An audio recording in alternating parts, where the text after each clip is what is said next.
ఇంట్లోకి వచ్చి బ్లాంకెట్ పరిశారు.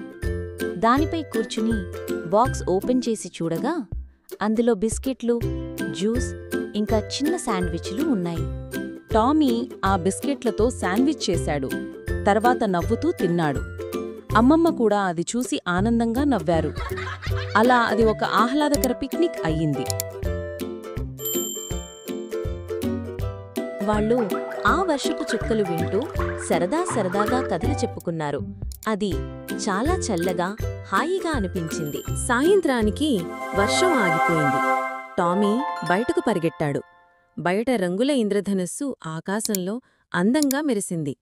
దాన్ని చూడగానే టామీ ఆనందంతో ఒక్కసారిగా గంతులేశాడు. వర్షపు రోజు కూడా ఆనందంగా మారుతుంది. పిల్లలు, కుటుంబ ప్రేమ మరియు చిన్న చిన్న సర్ప్రైజ్లతో పరిస్థితులు మారినప్పుడు కూడా ఆనందాన్ని వెతుక్కోవాలి. మళ్ళీ నెక్స్ట్ టైం ఇంకో చిన్న కథతో కలుద్దాం. లైక్ అండ్ సబ్స్క్రైబ్ చేయడం మరవకండి. Bye bye.